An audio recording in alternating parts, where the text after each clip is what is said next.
Hello, world. I'm putting Mark Betterow on blast. This guy. All right, let's see what he has to say. When they gray key a device, I have friends that work in the feds, and if they can't get access from Apple, they gray key something to just get all the access. So this is standard. These are admissible in court, Absolutely. And this is what it is. And you're telling me the prosecutor's saying there's no way that's accurate. They're challenging Celebrite records that the defense is in possession with, that they're going to attempt to say doesn't really mean what it says, and call an expert to say, for example, there is a Google search, which is of critical importance in this case, where Haas dying cold or something? It's a typo, but how long to die in the cold? And that search, according to the defense Celebrite records, was made by Jennifer McCabe at 2:27 in the morning. Now, according to all of those people, they never saw John O'Keefe. They left the home around 1 o'clock in the morning and learned about this at, say, 5:30 in the morning when a frantic Karen Reed was running around saying, "Where's John?" So obviously, if there is a credible argument that Jennifer McCabe was searching at 2:27 a.m., how long to die in the cold, mind you, 4 minutes after Brian Albert and Brian Higgins claimed they butt dialed each other, but nobody picked up the phone for the record shows a 22-second answered call, but none of them know. Just an hour and a half after Jennifer McCabe claims that she butt dialed 6 or 7 times John O'Keefe right around the time he was dying, and the defense is going to argue they were looking for his phone. That's why she was calling him. So put that all in context.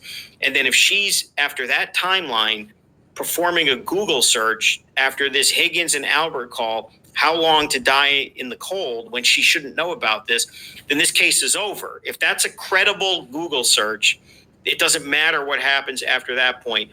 This case is over. So the Celebrite records show that Google search was made at 2:27 a.m. and was deleted by Jennifer McCabe, along with many other calls and texts that she made during this time period. Now, by the way, if you look at her call records for January 29th of 22, which would have been those early morning hours after midnight, all of her records for those 4 or 5 hours are deleted, but nothing else. So they don't know about the butt dials. They don't know about the deletions. It's all a mistake. And she stood in court, looked at the jury with a straight face and said, "I didn't do that. I didn't delete anything." And the DA apparently is going to call an expert who's going to attempt to say, those records must not tell the full story. And again, anyone who does this for a living, to see that the DA is attempting to undo the reliability of Celebrite records, which they initially sought. We are in bizarro world, and you wonder just if that alone isn't enough to make them wonder. And but that's just part of it. I mean, there's going to be experts who testify for the defense, and this is beyond bonkers. We know the feds are doing an investigation, and as part of that investigation, they retained an independent. Okay, before we get into, I think he's talking about Arcanex, so we're going to check the record, folks, on the Celebrite information that y'all are still straight fucking lying about. This was completely proven to be false in the first trial. Y'all need to clean the wax out of those little earballs. Those little earballs are full of wax. Let's go check the record, folks. Let's see. This URL, cantonma.org, relates to the URL that was provided in record 4029 of the browser state database. It shows that this web page was accessed at 1 p.m. And 17 minutes and 0 seconds, and 1 p.m. 17 minutes and 8 seconds on the 28th of January 2022. May I approach again? Yes. No documents, sir. You recognize that? I do. What do you recognize that? Again, the same kind of report. Again, this type of record 4030 from browser state, and it shows access to Ozone Basketball. And with regard to that report, as far as the same kind of report, that's from your tool, the ArtX tool, is that correct? Correct. And that ArtX tool, is that a widely available tool used within the field of forensic investigators? Yeah, it's something that I say I've worked on for around 5 years. I've given it away free to the digital forensics community for 5 years. There's approximately 600 users globally, and it's taught as part of the SANS digital forensics training courses. May I approach again just to retrieve your honor? Yes. Yes. It's 6:26. Thank you. Maybe close after the Yes. Regard to this exhibit up on the screen, record 4030, again, can you just draw the jury's attention, direct jury's attention to what, if anything, is significant to observe in this exhibit? Yeah, so again, we have records from the history database related to ozone basketball, and it shows that this website was accessed at 11 a.m. and 26 minutes on the 25th of January 2022. May I approach your honor? Yes. It's going to be.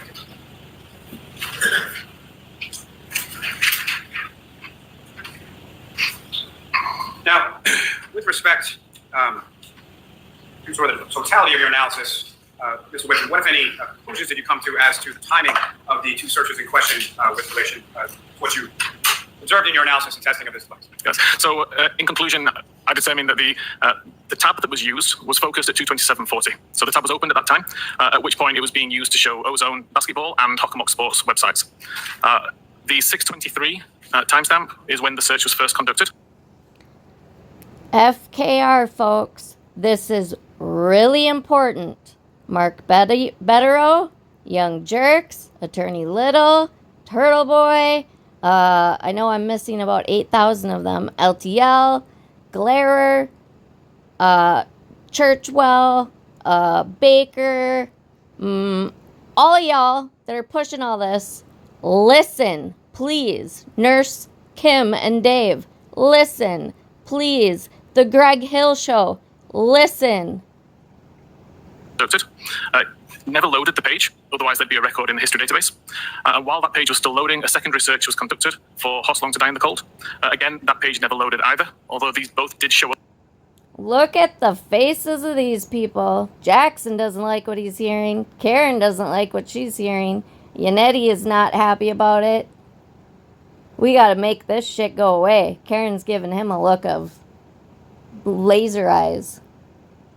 Show up in the Knowledge C database to show that the browser was trying to display these pages. Safari was closed prior to the Hoslong to Die in the Cold record being shown on screen at all, but when it was reopened at 10:33 in regards to whatever other Safari activity was to be conducted, it appeared on screen. So we have a 10:33 record where Hoslong to Die in the Cold was shown on screen, even though the page never successfully loaded. And with respect to your analysis and your testing here, what, if any, opinion do you have as to whether or not any of the data marked as deleted was actually user deleted, or a user actually actively went through the process of deleting it? Yeah. So again, we know that we know that nobody deleted the entire history. So that leaves the only option to be selectively deleting records. The fact that there are no missing records in HistoryDB shows that it's impossible that that record could have been deleted by the user. It would have just been orphaned in the database, and I believe would have deleted itself at some stage whenever a particular cleanup function ran. Although, as I said earlier, I haven't been able to replicate that. I was able to. Okay, so he just said that the Hoslong to Die in Cold was reopened at the other time, the 10:33, which must have been the 6:30. I don't know how the timing works, but I'm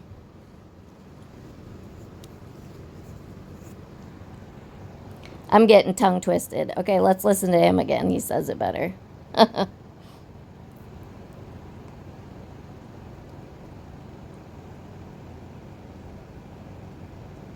Oh, come on.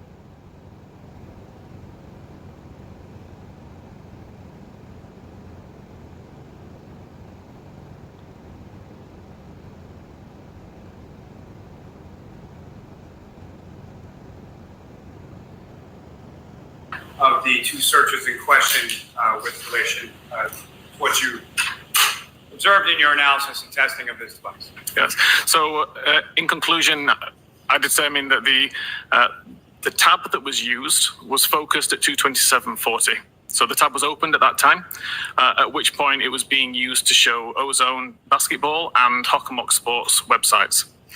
The 6:23 timestamp is when the search was first conducted. Never loaded the page, otherwise there'd be a record in the history database. And while that page was still loading, a secondary search was conducted for Hoslong to Die in the Cold. Again, that page never loaded either, although these both did show up in the Knowledge C database to show that the browser was trying to display these pages. Safari was...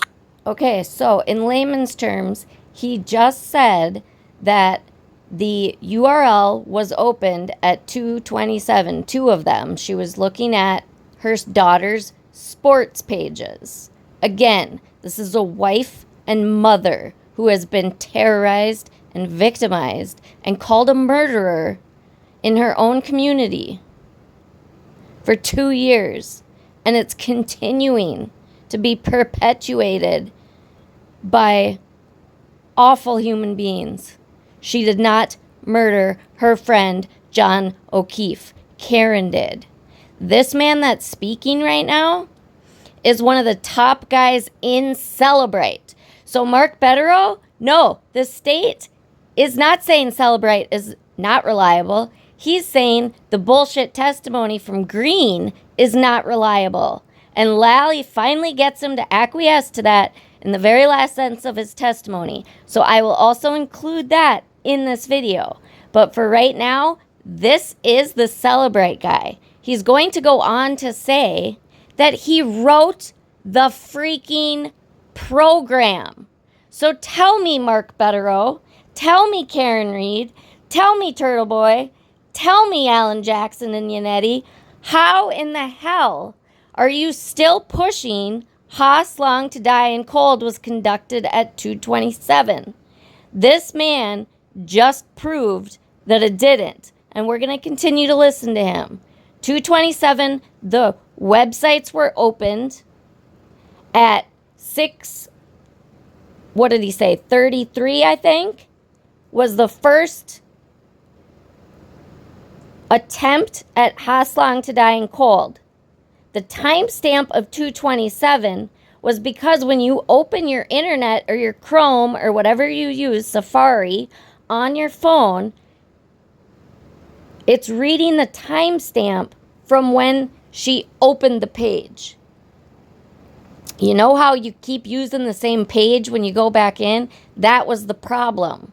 If you don't clear all of that off your phone, it starts to get bogged down. So you have to go clear it all out of your phone.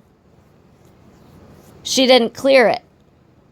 The timestamp is not from Haas Long to Die in Cold.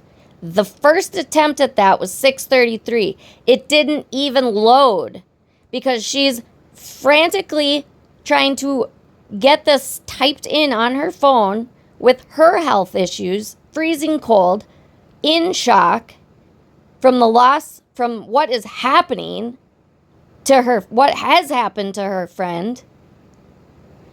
It didn't even load. And then it must have been somehow activated again at 10:33 or 10 whatever he said. I'm getting my minutes wrong, but you get the point. If she went back on her internet again and something, that didn't even load. Okay? So, disproved. It is disproved. It was closed. Sorry. Prior to the Haas Long to Die in the Cold record being shown on screen at all. But when it was reopened at 10:33, in regards to whatever other Safari activity was to be conducted, it appeared on screen. So we have a 10:33 record where Haas Long to Die in the Cold was shown on screen, even though the page never successfully loaded. And with respect to your analysis and your testing here, what, if any, opinion do you have as to whether or not any of the data marked as deleted was actually user deleted or a user actually actively went? Listen up, Betterow. You want to talk about deleted shit? This guy is from Celebrate. Green is some Looney Tune that wanted to get paid. So he said what he said. He didn't return the calls from this gentleman.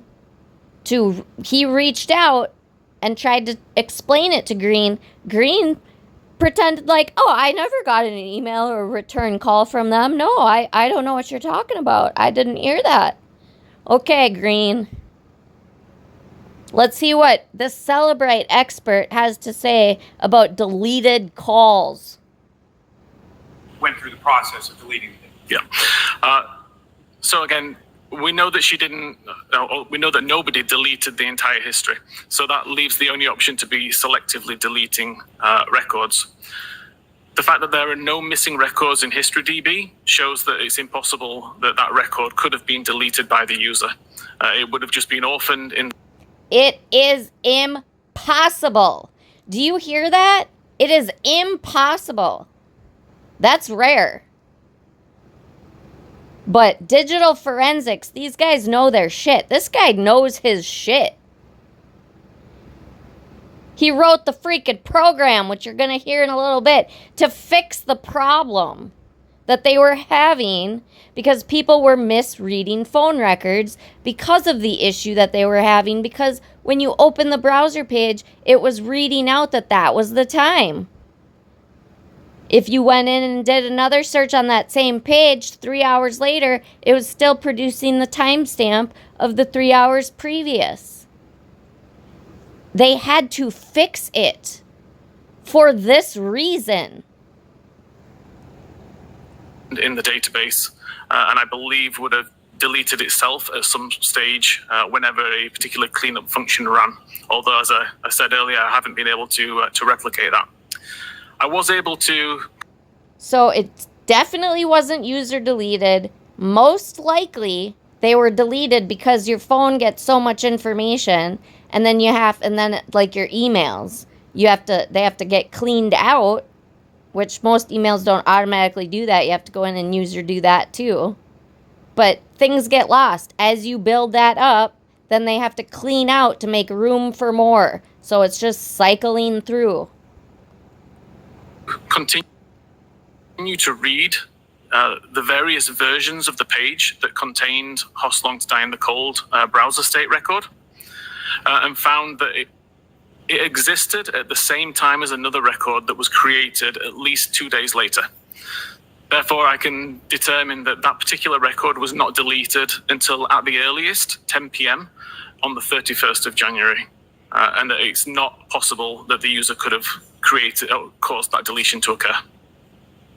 Not now, over the possible. Course of your analysis and testing a review of the extraction in this case, did you have occasion to review an affidavit of a Mr. Richard Green? I did, yes. And what, if any, opinions or conclusions do you have as... Very important, folks. Listen up. He's asking him about the defense expert right here. As to that affidavit? I had issues with several of the statements being made as part of the affidavit. And what issues were those? Namely, it specified that Cellbrite report identified that the search was conducted at 2:27:40. And as I've explained, I believe the tab took focus at 2:27:40, not when the search occurred. The report mentioned that Cellbrite report identified it was deleted by the user. We don't do that. We'll tell you that a record is deleted, but we don't specify how the record was deleted. That's something for the examiner to determine. I forget. Oh, and then there was a mention of the purpose of the browser state database. The explanation given was correct for iOS 14 and below, but not for 15 and above, which is relevant in this case. Now, you mentioned this issue as far as... Okay, so he discredited Green's affidavit by saying the expert has to be the one that identifies how something was deleted, if they even can, at Celebrate. Not Green. He can't do that. He discredited the whole 227 shit. It's over. And he was using the wrong iOS. Coming up, obviously, in this case and some other instances, phone calls or inquiries that you received from Austria and other places. What, if anything, have you or your company, Cellbrite, done with regard to rectifying this issue? Well, listen up. I'll allow it. Okay. We recognize that this timestamp could be misleading. Regardless of how we label that timestamp, the very fact that a timestamp is there, we feel would be or potentially misrepresented. So the decision was taken to remove the timestamp altogether from that information. So now we show the web page was visited, but we don't attribute a time to that purely because it could be wildly inaccurate. They changed the program. It sounds like it may even be because of this case, but I don't know if I understand fully if that's the actual case. But to me, it seems like when they were investigating this, they saw how inaccurate it was because of this case and how it was being misrepresented, and how it's wildly inaccurate. And obviously, we could set murderers free based on wrong information and incriminate completely innocent people. For example, they changed the program. Your Honor, this may be the appropriate time for the instruction. Okay. All right, so jurors, we're about to see a demonstration by Mr. Wood. It's now asking for a few important pieces of information, which it will then populate on the screen. So information such as the device, serial number, etc. What we're interested in, though, is the browser state record. So I can go to the browser state database and take a look at that and open that up. And you can see that at this moment in time, I have no records in the database at all.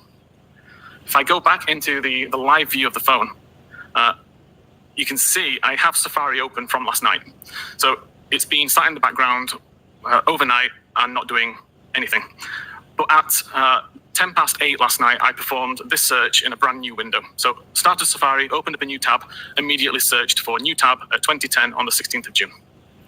If I now search for the time right now, 1442, what I can do is go back to my RTX tool and press this reload button. That's going to delete the database from my computer only and copy the most recent copy of the database and WAL file from my phone back to my computer, where it shows me I still have no records. That's expected behavior because at the moment I've not closed the tab. So if this again was iOS 14, there would be a record there to say what tab I had open, but iOS 15 doesn't work that way. If I now go back to my tabs and actually just close this window, I can go back into RTX and hit reload again, and we now see we have some records. I can look at this particular record and you'll see the title is 1442 Google search. You'll see the Google search record here, so I just need to change the time zone as well to Eastern time. So you see it's the most recent search which I conducted, the 1442 search. The last viewed time, though, still shows as 8:10 p.m. last night, because that's the time that the tab was focused, not the time that the search was conducted. Thanks. Okay, so he just gave a visual demonstration of how he opened a new tab today in the day that he's in that present moment, and how it relayed back to give the timestamp from the night before when he opened the tab, which is exactly what Jen McCabe did.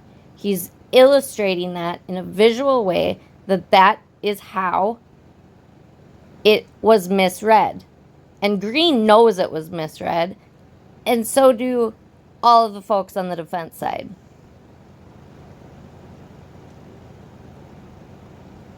Thank you, sir.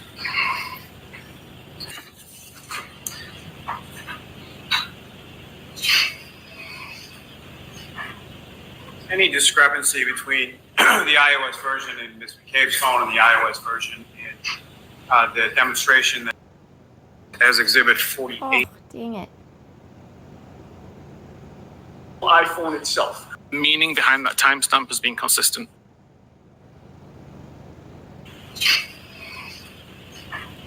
Any discrepancy between the iOS version in Ms. McCabe's phone and the iOS version in the demonstration that you did? What, if any, impact does that have on what you showed this jury? So in this particular case, every iOS version that I tested, as I mentioned, from 12, 13, 14, 15, 16, 17, 18, the timestamp is always referring to the time that the tab took focus. So even though there are some differences with when the record's created, the meaning behind that timestamp has been consistent. Now, what you were asking about All right. Did y'all get that? That was important. All of those 12, 13, 14, 15, 16, 17, 18 generations that he tested with versions of 0.2 and 0.1 and 0.3 and point whatever, they all had the problem that is the issue with Jen McCabe's phone. She opened the tab the night before. She went to bed. She got awakened by a murderess who asked her to look this thing up at 6:33 in the morning. She went to her phone and typed it in. It didn't even open the damn page. This was an issue. So this gentleman on the stand right now, who works at a high level at Celebrate, wrote a new program so that this would not be an issue in the court of law. What you were asked about in regard to selective deletion, you indicated that there's no evidence of that in this case. Is that correct? Correct. Selective deletion would require that the record existed in the history database in order to be selected to be deleted. The fact that there's no missing records indicates it was never written into that database and therefore could not have been selectively deleted. Now, the hash mechanism... Did you get that? If there was deleted records, it would show this gentleman, who again is a high-level expert at Celebrate, so nobody is condemning Celebrate. They are proving that Celebrate is the top peer. This expert works there, wrote a program to fix this problem. Now he says they could not have been deleted. It would show that records were deleted. He would be able to extract that information. Because there are no records deleted, he knows that records never existed. Therefore, nothing was deleted manually. It cycled through in a way that nobody quite understands, but it cycles through and gets deleted. Just like if you grab soda at a gas station, as you pull one out, a new one moves forward, and the one that was in its front place is now gone. It's doing that same thing. That you testified as far as detecting whether or not someone had surreptitiously gone in and deleted things. Did you see any evidence of that in your review of the extraction of Mr. McCabe's phone? I didn't have access to the hash information to see whether any changes had been made. That's something that the original examiner would have had access to. From my point of view, there was nothing in there that would indicate that tampering had occurred. The timestamps all made sense for the files. The historical pages all made sense. So it's probably possible, but it would take a large amount of skill to do. Now, with regard to... Yes, Matt McCabe, it works in IT, I believe, but this is like high-level shit. I mean, you would have to know some tricks for kids. I don't think that a husband and wife with children at home are going to put their friend out on the lawn to die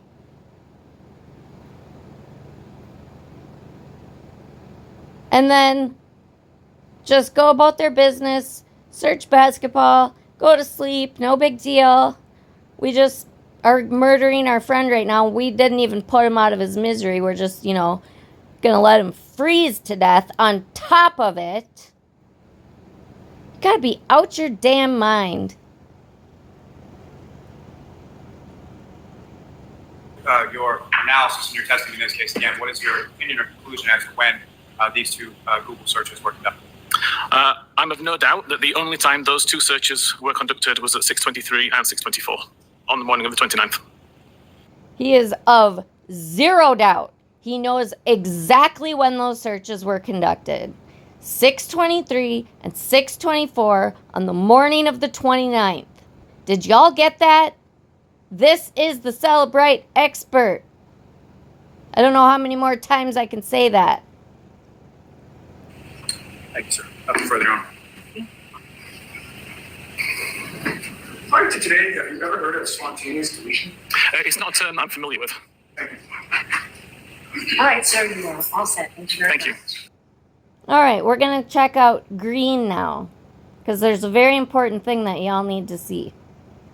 Different results. That I can't speak to more than that, other than I've tested that, and I see how those programs are working now. My question, sir, yes or no, is are you aware that Celebrite has had to modify their software based on misinterpretation of data, as you've done in this case? Yes, with the asterisk. Are you aware that Celebrite had to rewrite the program, update the data, rewrite the program to prevent people like you from misrepresenting facts? Are you aware of that? Yes or no? They updated one of two programs. Nothing further. No further questions. All right, Mr. Green, you are all. I didn't put you through the torture of watching Lally ask him 6 different ways, and he really tried to struggle his way through it. But this is day 29, Richard Green, witness 71. If you want to see his full testimony, there it is for you. And I'm going to cut this one off right now. I'm going to do another video about the ARCA things. These things take so long to upload, so I want to get that done. So, I don't know if I could be any more clear here. I don't know. I would like to have a conversation with anybody who would like to tell me how they see this in a different way, because I don't understand how you possibly could. The man that wrote the freaking program is telling you it's impossible for Jen McCabe to have deleted her history unless she was some sort of IT freaking wizard that's smarter than him, because he can't figure out how to replicate that. He tried over and over. He can't replicate it.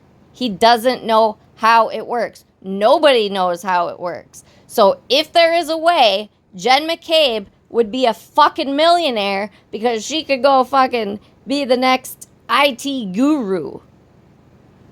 Could it be done? Yes, he will say that. But she has to know more than any other expert in the field, because none of us know how that would be done. Okay? Not possible for her to delete her history.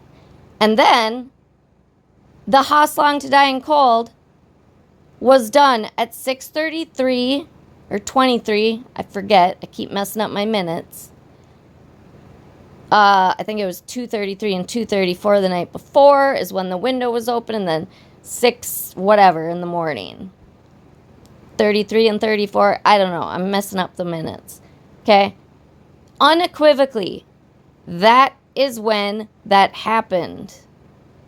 So, knowing that it is impossible for Jen McCabe to have looked up Long to Dying Cold, that should really make all of you start scratching your heads. That is out. It's not true. Therefore, it pretty much breaks down a lot of the conspiracy right there. Because if that search was done at that time, hell yeah, something's fucked up. It was not. Now also, put yourself in that woman's shoes. You're a professional woman. You have a family. You have friends. Why are you killing one of your friends and going home to your children with your husband and going to bed knowing that your friend is beat up and put in the yard and you're just going to catch some fucking sweet sleep in a warm house with your family, and knowing full well that your friend is out suffering and dying? How much sense does that make, folks? Seriously, please, let's get real. We need to use common sense.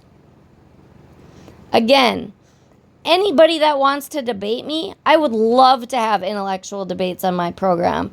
Hit me up in the comments. Let me know when and where. I have been asking every creator that is pushing out this nonsense to allow me to come and have a conversation with them. They ignore me, block me, don't respond to me, pretend like I don't exist, because they know that they are full of shit.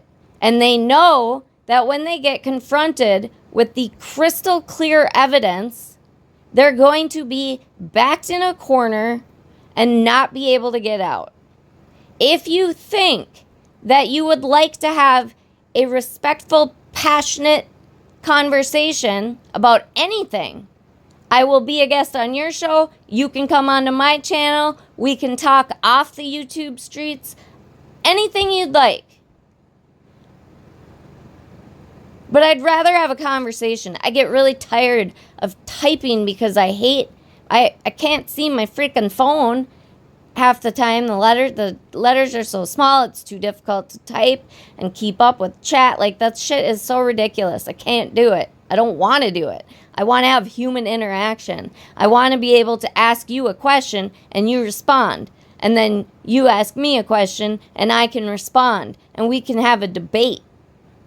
That's how adults like to conversate. I don't like to be in a frickin' chat room trying to have a conversation with people that aren't going, like, I can't even have a paragraph, much less 3 paragraphs of information that I need to say.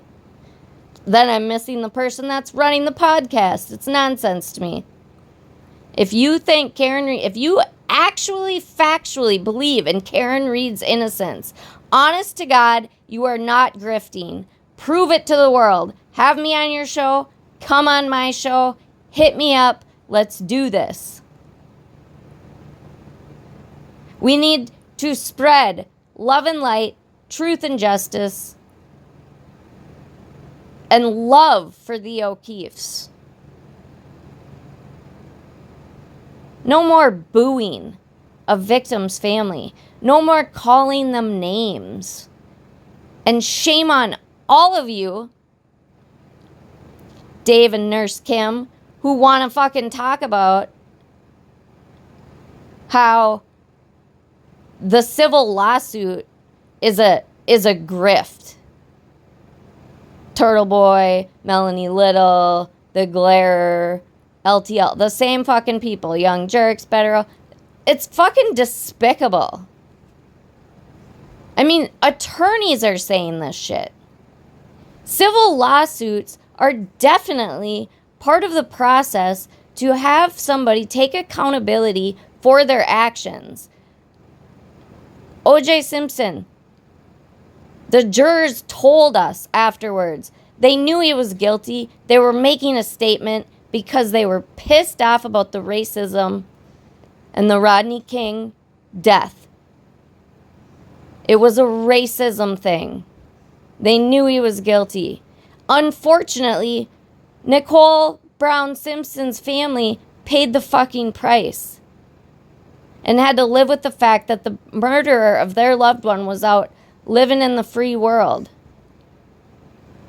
So yeah, they wanted to keep him accountable. They're going to take him to civil court. Yes, the way that people are punished in civil court is by way of money, but it is not about the money. The Petitos did this with the Laundries because they couldn't get any sort of justice for their daughter except to make them take responsibility in a civil lawsuit. Did they end up with money? Sure. Was it about the money? No.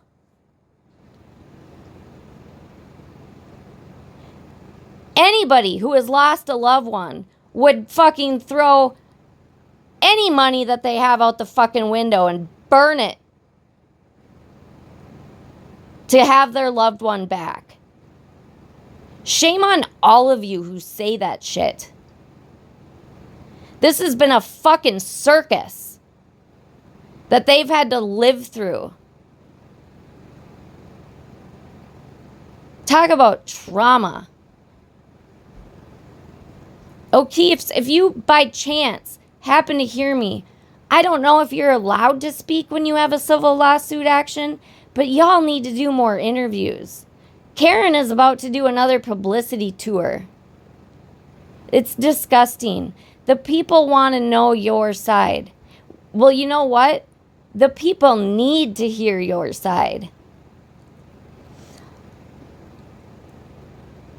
John O'Keefe II, sir. People in this world literally say every day, somewhere on somebody's podcast, that you believe Karen is innocent. We all know that's not true, who still have our sanity within this case. We know that's not true.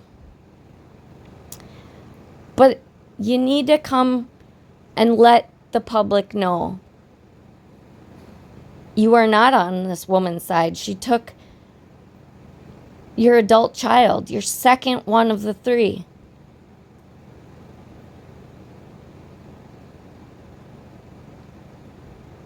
Anybody out here creating more havoc for this family needs to get off social media. You need to sit down with your soul in nature and figure out the kind of person you want to be, the kind of person you want to leave your children and your grandchildren, the kind of world you want to leave them. Because you are creating a sick, sick society. And you are teaching our next generations horrible, despicable things. And acting as though it's normal. You're normalizing unethical, immoral, illegal behavior. These are the people that we're supposed to love to take over when we're too old to run the world. You want to raise a bunch of sociopaths that have no empathy? Sociopaths that are more concerned about money and notoriety than compassion and love? It's disgusting. Please, do yourself a favor and do some introspection, reflection. Who are you? Take a few steps back so that you can see the bigger picture. I implore you all. I love you all. I'm stopping now. I got to do the ARCA one after this. Mwah. Love and light to all of you. And take me up on my offer. I'll be there. I'll be there anywhere for any debate. Anytime. Karen Reed, I think you need to go talk to Nancy Grace since you're doing this big publicity tour. You're not scared? All right. Go talk to Nancy Grace, Karen. Prove it to all of us that the best in the business is going to interrogate you, and you're going to prove your innocence because you are so innocent. And you know what else? Do it live, Karen. No edits. Nancy Grace, it's time to interview Karen Reed one-on-one. The biggest ticket in America right now. Whoop, whoop. Love and light, y'all. Mwah.